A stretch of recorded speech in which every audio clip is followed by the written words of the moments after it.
Coríntios, hoje, o primeiro capítulo, nós vamos estar estudando, tá bom? Esse primeiro capítulo da Igreja de Coríntios. Nós vamos estar meditando nessas cartas paulinas, por quê? Porque Paulo, ele escreveu para as igrejas, então é exclusivamente para nós, né? E dentro dessa visão de Paulo, que é uma visão também de reino, uma visão de Cristo, isso, absorvendo tudo aquilo que Paulo vai trazer como referência à palavra de Deus, vai fazer um bem danado para a nossa vida. Amém, Jesus? Algo tremendo vai acontecer para a glória do Senhor, não só com a igreja coletivamente, como também individualmente para cada um de nós. Amém? Então, meus irmãos, pode ficar sentado mesmo, se acomodar aí, tá bom? Primeira carta aos Coríntios, capítulo 1, tá bom?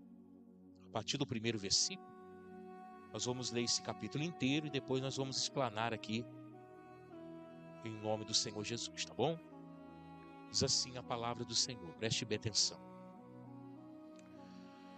Paulo, chamado apóstolo de Jesus Cristo pela vontade de Deus, e o irmão Sostênes. Esse irmão era o irmão que estava nesse momento com Paulo, ajudando Paulo, apoiando Paulo na sua obra missionária. A igreja de Deus que está em Corinto, aos santificados em Cristo Jesus, chamados para serem santos, com todos os que em todo lugar invocam o nome do Senhor Jesus Cristo, Senhor deles e nosso.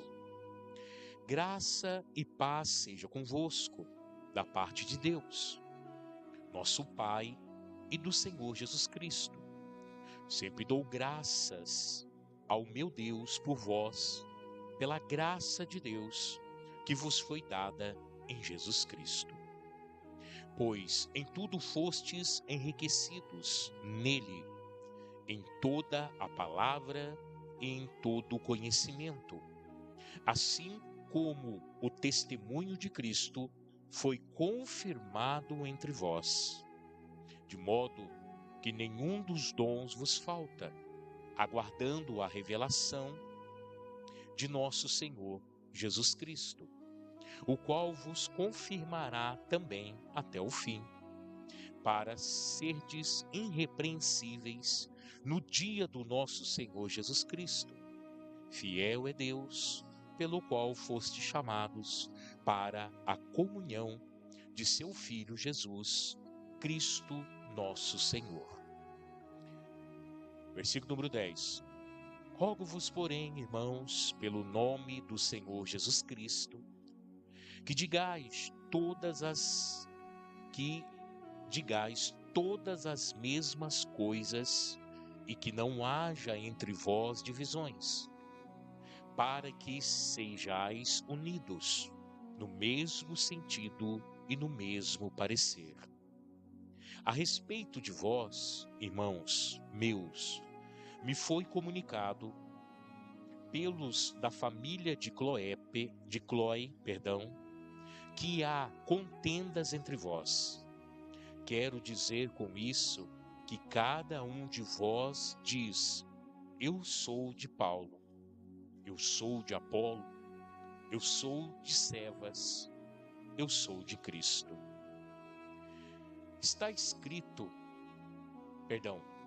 Está Cristo dividido? Foi Paulo crucificado por vós? Foste vós batizados em nome de Paulo? Dou graças a Deus, porque em nenhum de vós batizei, senão Crispo e Gaio, para que ninguém diga que foste batizado em meu nome. Batizei também a família de Estefanas. Além destes, não sei se batizei algum outro. Pois Cristo enviou-me não para batizar, mas para evangelizar, não com sabedoria de palavras, para que a cruz de Cristo não se faça vã. Pois a palavra da cruz é loucura para os que perecem, mas para nós que somos salvos é o poder de Deus. Pois está escrito: destruirei a sabedoria dos sábios, aniquilarei a inteligência dos inteligentes. Onde está, ó sábio? Onde estás, ó mestre da lei? Onde está, questionadores desse século? Não tornou Deus loucura a sabedoria deles no mundo?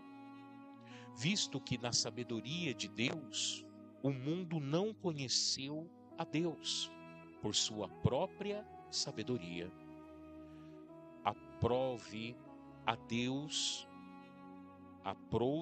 Deus salvar os crentes pela loucura da pregação.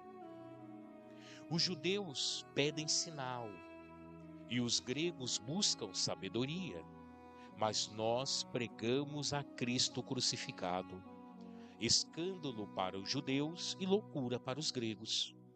Para os que são chamados, porém, tanto judeus como gregos, pregamos a Cristo, poder de Deus e sabedoria de Deus. Pois a loucura de Deus é mais sábia que os homens, e as fraquezas de Deus mais forte do que os homens. Ora, irmãos, considerai o que eis quando foste chamados, pois eram sábios, segundo os padrões humanos, poucos eram poderosos, poucos eram nobres de nascimento. Deus, porém, escolhe as coisas loucas desse mundo para confundir as sábias. Deus escolheu as coisas fracas deste mundo para confundir as fortes. Deus escolheu as coisas vins deste mundo, as desprezíveis e as que não são, para aniquilar as que são, para que ninguém se glorie perante ele. Quanto a vós, porém, sois dele, em Jesus Cristo, o qual para nós foi feito por Deus sabedoria e justiça e santificação e redenção, para como está escrito, aquele que se glorie, glorie-se no Senhor. Amém, Jesus? Irmãos, o apóstolo Paulo, ele teve a sua primeira passagem por Corinto, e foi aonde ele formou essa igreja, porque por onde Paulo passava, ele tinha essa maneira de evangelizar, essa maneira de trabalhar para o reino de Deus, que por onde ele passava, ele tinha esse dom de formar uma comunidade, de formar uma igreja. Ele pregava o evangelho, pessoas criam no evangelho que Paulo pregava, e as pessoas se convertiam a Cristo, eram batizadas, no nome do Senhor Jesus Cristo. E ali Paulo formava uma comunidade, e aquela comunidade ia crescendo, e Paulo ia partindo para outras cidades fazendo o mesmo tipo de trabalho, porque foi este projeto que Deus colocou em seu coração. Quando Paulo já não estava mais em Corinto, mas ele deixou ali, uma comunidade bem fortalecida, com todas as instruções, e Paulo então partiu, mas chegou ao conhecimento de Paulo que a igreja de Corinto começou a passar por alguns desafios, e até mesmo chegou a gerar alguns problemas dentro da própria igreja. É interessante que na saudação, porque Paulo ele não pode estar agora presente no exato momento que ele recebe essas informações, então o Espírito Santo de Deus, para que não deixe nada vago, para que não deixe que o diabo tome conta da igreja e a situação fique mais complicada ainda, para não perder tempo, o Espírito Santo toca no coração de Paulo, para que Paulo escreva uma carta então. para que a carta chegue primeiro do que Paulo, né? Como ensinamento, como uma doutrina, para que eles então possam se voltar novamente para aquilo que Paulo tinha ensinado desde o primeiro momento. E uma das coisas que me chama a atenção, que do versículo 1 ao versículo 9, Paulo ele vai dar a sua saudação e vai falar das características dessa igreja.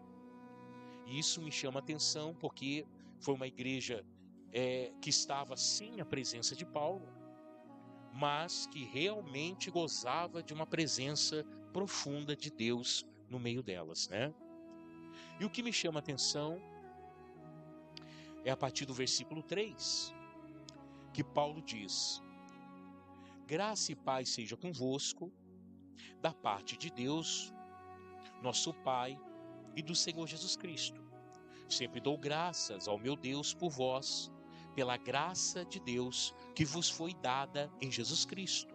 Olha só, então foi dada uma graça de Deus, foi dada uma bênção de Deus para os irmãos que estavam naquela igreja. Foi dada uma graça, uma bênção. Então realmente Jesus Cristo ele visitou aquela igreja. E ele deixou uma marca registrada dele, do próprio Cristo, naquela igreja. E qual é essa marca? Aí vem no versículo 5. Pois em tudo foste enriquecidos. Então, eles não tinham nada e eles foram o quê? Enriquecidos. E aqui, essa palavra enriquecida não está falando só de coisas espirituais, mas também de materiais. Eram pessoas que não tinham condições e passaram a ter. Eram pessoas que chegaram lá humildes, necessitadas, e passou algum tempo já não estavam mais necessitadas. E também os recursos espirituais, que Deus ele derramou os dons espirituais sobre aquela igreja. Mas olha como aqui Paulo fala: pois em tudo foste enriquecido nele, em toda a palavra e em todo o conhecimento. Então eles começaram o quê? Eles tinham o dom de dominar a palavra de Deus. Eles tinham o dom de interpretar a palavra de Deus. E nós sabemos que uma vez que nós interpretamos a palavra de Deus, de uma vez que nós conseguimos dominar a palavra de Deus, ela vai se tornar luz para o nosso caminho. Nós não andaremos mais em trevas, porque a luz de Deus ela é o farol para a alma do ser humano. Mas é interessante que Deus não deu só a palavra, como deu o conhecimento desta palavra. E é isso que Deus ele quer para a igreja, que a igreja domine a sua palavra e que a igreja conheça o que está sendo dominado por ela. Amém, Jesus? É um processo que nós precisamos passar. E quando fala aqui, Paulo não está falando para um da igreja. Paulo está falando para a igreja. Isso significa que todos dominavam a palavra. Não havia ninguém leigo no meio deles. Não havia ninguém que não conhecia. Não havia ninguém que não tinha o conhecimento. Não, foi dado a todos. E é isso que Deus ele quer no meio da igreja. Ele não quer que um ou outro domine. Ele quer que todos venham a dominar o conhecimento da palavra do Senhor. Amém? E aí o versículo 6 ele vai dizer: assim como o testemunho de Cristo foi confirmado entre vós, de modo que nenhum dom vos falta, guardando a revelação do nosso Senhor Jesus Cristo. Então veja, a igreja de Corinto não faltava nenhum dom. Mas por que não faltava nenhum dom? Por causa do versículo 5, né? Perdão, por causa do versículo 6. Assim como o testemunho de Cristo foi confirmado entre vós.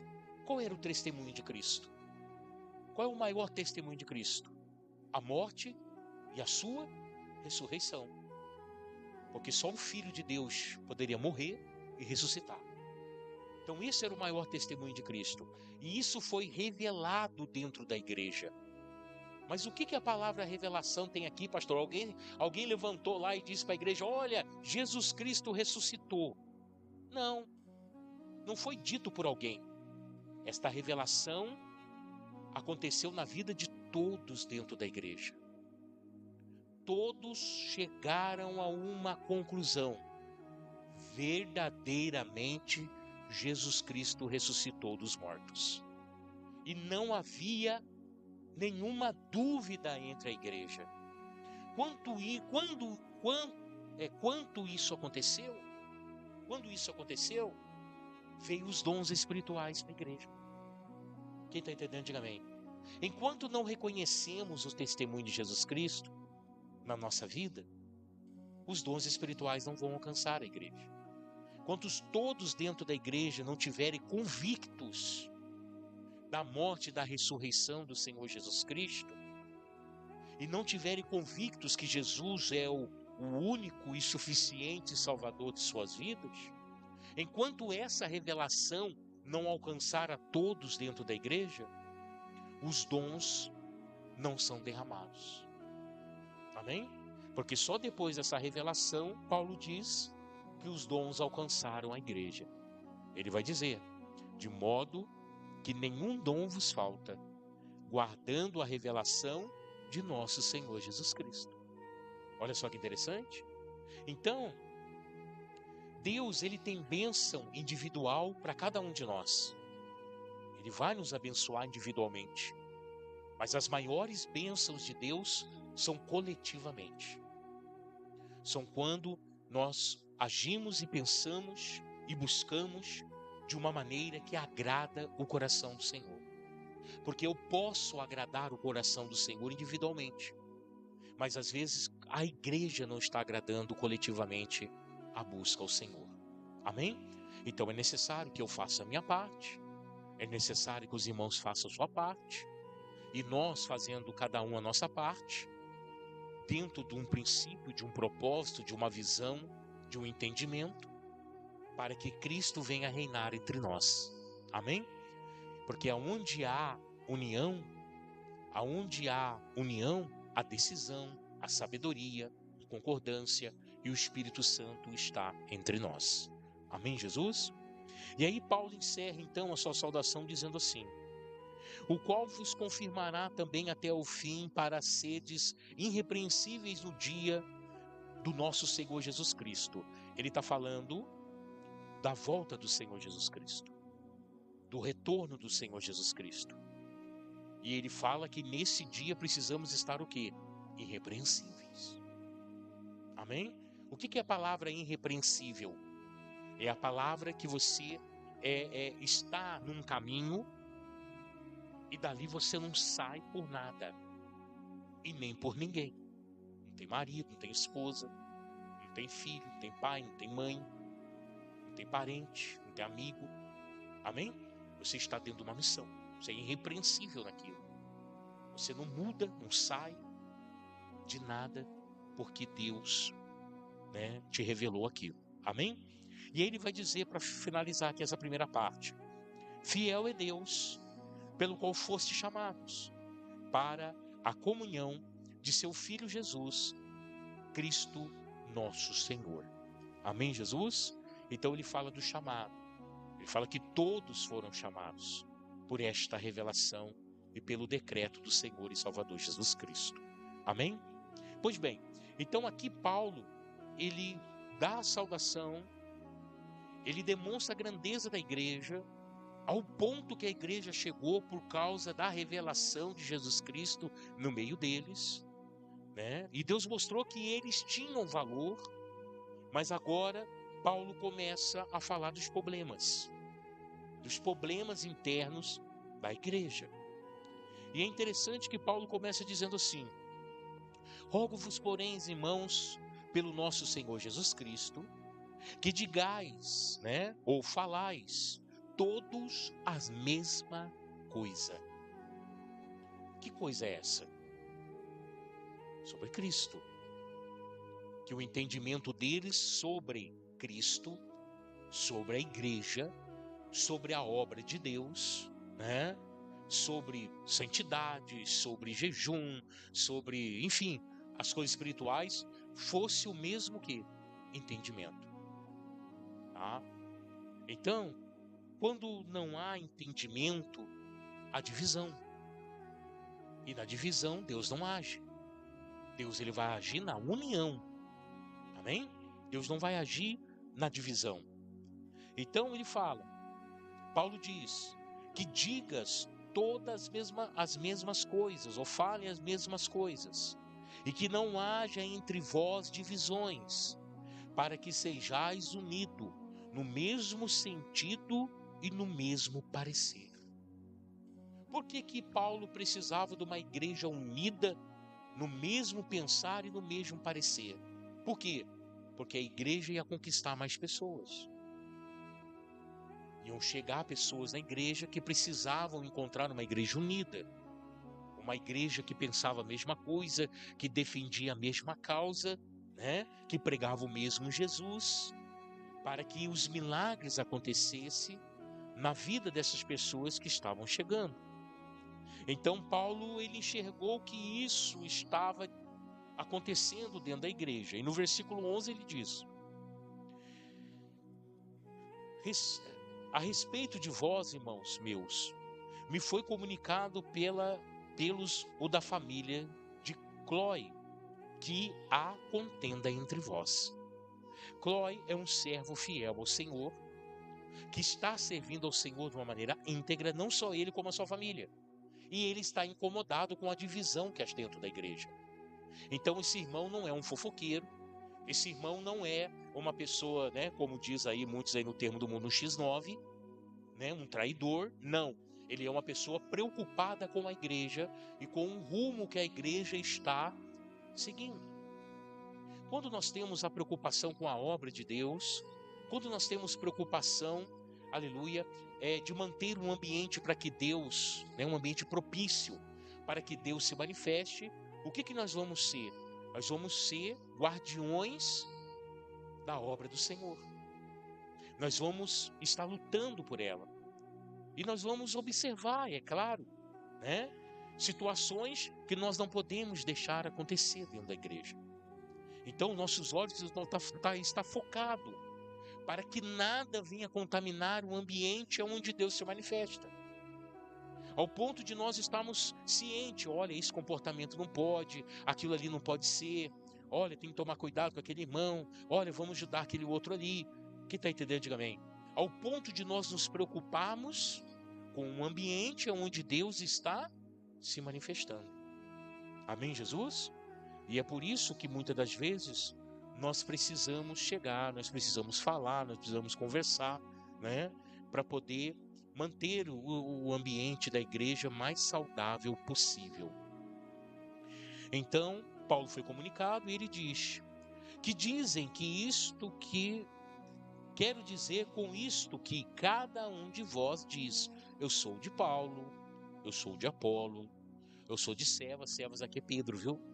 Que eu sou de Pedro, eu sou de Cristo. Quer dizer, havia divisão. Ah, não, eu gosto mais da pregação de Paulo, eu gosto mais da pregação de Pedro, eu gosto mais da pregação de Apolo. Não, eu não fico nenhum deles, eu fico com o Senhor Jesus Cristo. Então isso estava acontecendo dentro da igreja, havia essa divisão no coração dos irmãos, então Paulo não concordava com isso. E ele vai dizer: está Cristo dividido? Cristo é um só. Amém? É a mesma coisa, a gente fala assim, poxa,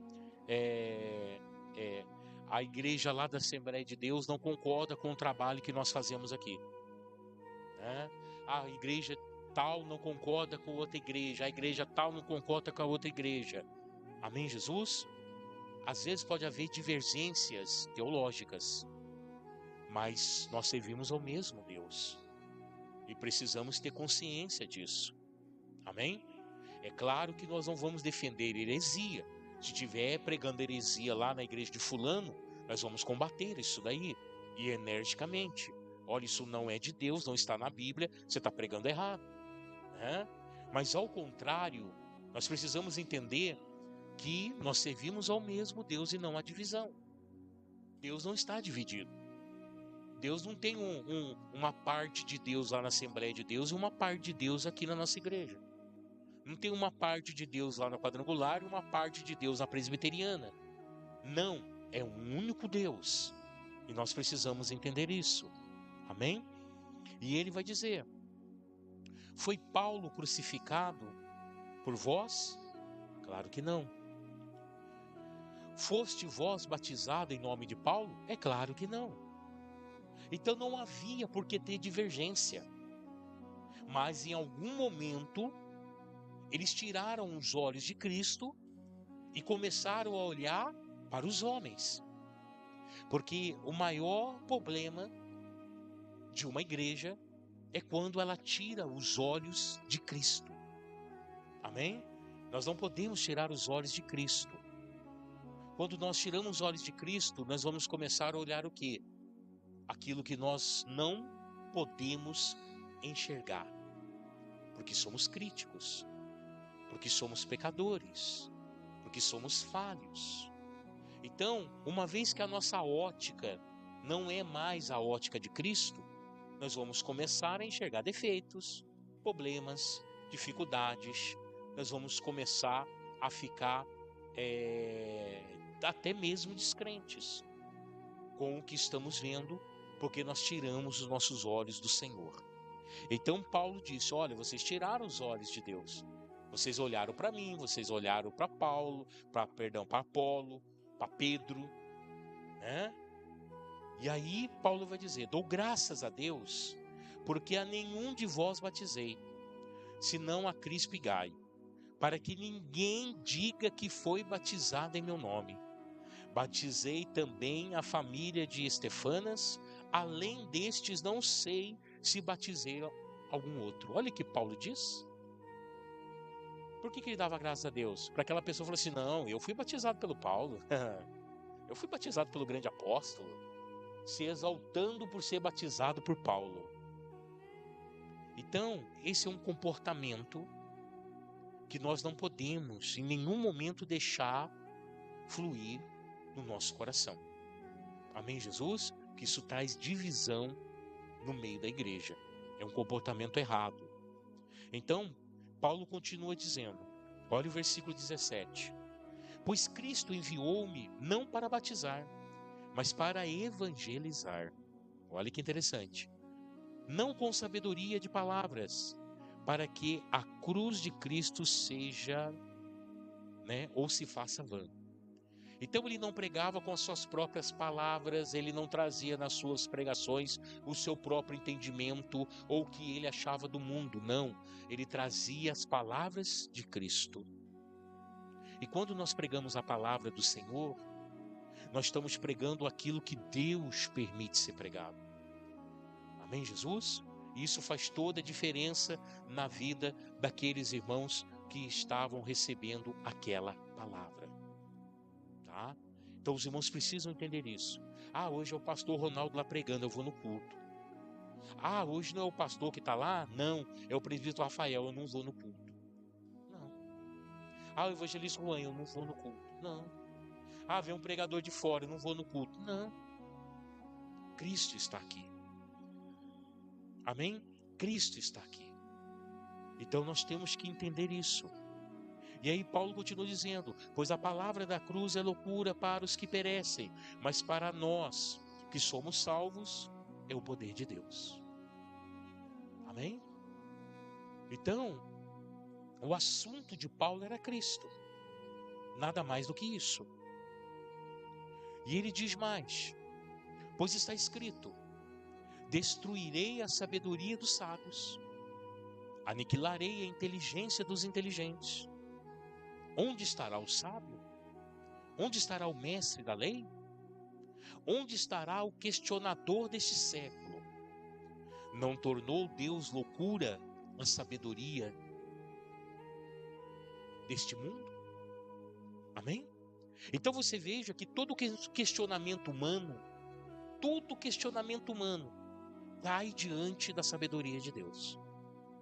Nenhum homem pode, vamos dizer assim, firmar uma tese e sustentá-la se ela não estiver na palavra de Deus. É por isso que muitas pessoas, elas caem, porque caem na sua própria corrupciência, caem pelo seu próprio engano, pelos seus próprios pensamentos divisórios. Essa é a grande realidade.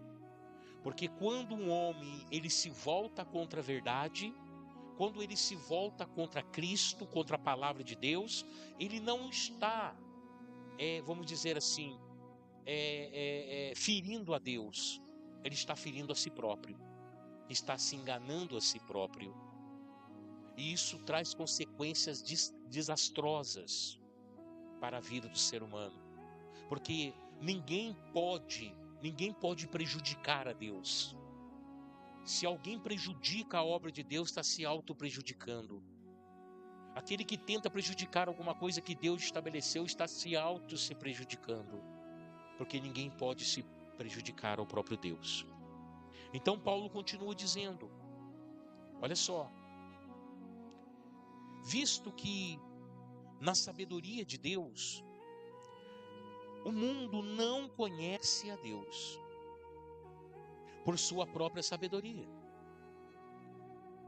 Prove a Deus salvar os crentes pela loucura da pregação. Veja que a sabedoria do mundo, ou até então a sabedoria que havia no mundo, não pôde salvá-lo. Mas muitos estavam sendo salvos pela loucura da pregação. E qual era a loucura da pregação? Por que eles chamavam que os cristãos eram loucos? Porque eles acreditavam na ressurreição de Cristo. Isso era loucura para o mundo. A mensagem da cruz é loucura para o mundo. Um homem que foi crucificado, que morreu na cruz, e depois do terceiro dia ressuscitou, isso era loucura. Mas era a pregação da salvação. E aqueles que criam eram salvos. Olha que interessante. Então, Deus ele foi na contramão da sabedoria do mundo. É isso que nós temos que entender. Se nós queremos dominar alguma sabedoria, que essa sabedoria seja de Deus, do Evangelho, da palavra do Senhor.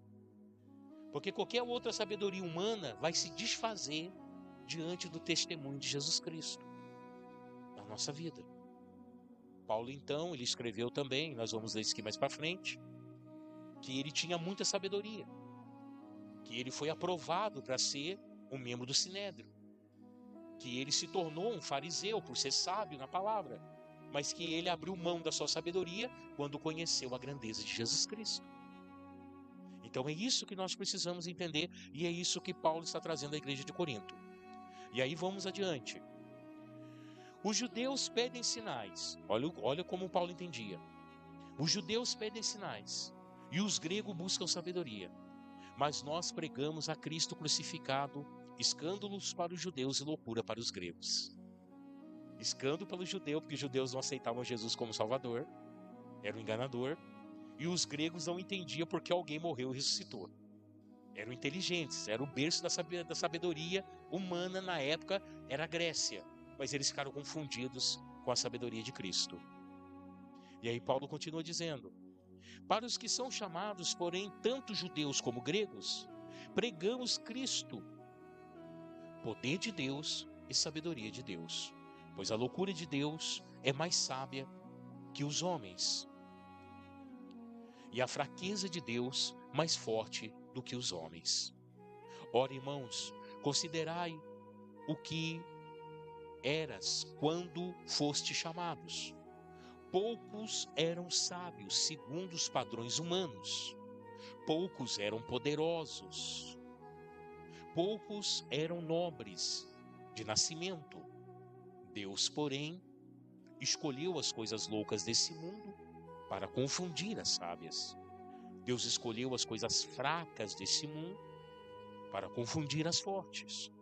Deus escolheu as coisas vis deste mundo, as desprezíveis e as que não são, para aniquilar as que são. O que Paulo está dizendo? Olha, vocês não eram nada. Vocês não significavam nada para a sociedade. Vocês não tinham nome nem sobrenome. Vocês chegaram aqui uma mão na frente, outra atrás. Para muitos, vocês eram um zero à esquerda. Para muitas pessoas, até da sua família, vocês não iam dar certo. Era uma perca de tempo. Mas através da revelação de Jesus Cristo, o Senhor transformou a vida de vocês. Olha o que Paulo está dizendo. Então Paulo, ele confronta o que está acontecendo dentro da igreja, que está fora dos ensinamentos, com a verdade que Deus já fez na vida de cada um deles. Então, amados, quando nós nos pegamos em fazendo alguma coisa que Deus não permite fazer, é constrangedor para nós, é ou não é? Porque muitas das vezes você está no calor do dia, está fazendo alguma coisa, daqui a pouco você pega e fala, peraí, o que eu estou fazendo, meu Deus? Pelo amor de Deus, não posso fazer isso. Por quê? Porque você conhece o que te foi revelado.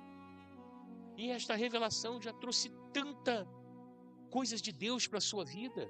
É o que Paulo está dizendo para a igreja de Corinto, né? E ele diz, Deus escolheu as coisas vis desse mundo, e as despreníveis, e as que não são, para aniquilar as que são. Então haviam pessoas melhores do que eu e você, haviam pessoas mais bonitas do que eu e você, haviam pessoas mais ricas do que eu e você, haviam pessoas mais inteligentes do que eu e você, mas Deus deixou eles para lá e escolheu nós aqui. E agora você fala assim, mas Deus fez exceção de pessoas? Não, porque Deus também bateu na tábua do coração deles. Mas eles não quiseram abrir mão do que eles tinham para servir a Deus. E nós abrimos mão de tudo que nós não tínhamos para servir ao Senhor. É isso que é loucura para o mundo. Amém? Quando você abre mão da sua própria vida e se entrega a uma causa maior chamada Jesus Cristo. Isso é loucura para o mundo. Muitas pessoas vão falar que você é fanático, que você ficou louco, que a religião confundiu sua mente. Não, mas só quem prova o amor de Deus sabe como Deus é bom.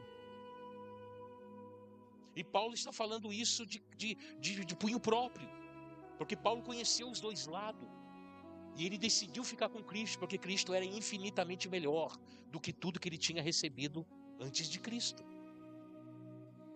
E aí, para concluir, ele vai dizer, para que ninguém se glorie perante a ele. O versículo 28 diz, Deus escolheu as coisas vis deste mundo, as despreníveis, guarda isso no seu coração, as que não são, para aniquilar a que são, para que ninguém se glorie perante ele. Então a obra que Deus fez na minha vida e fez na tua, e o fato de nós estarmos aqui dentro de uma igreja hoje, conduzida pelo Espírito Santo, não é obra minha e nem sua, é obra de Deus. É obra de Deus. Deus teve misericórdia de mim. Deus teve misericórdia de você. E a luz do Evangelho brilhou dentro do nosso coração. E nos mostrou um novo e vivo caminho, que não é chamado mundo, mas é chamado Jesus Cristo, que iluminou a nossa vida, irmão. Hoje não andamos mais em trevas. Hoje não andamos mais em confusão.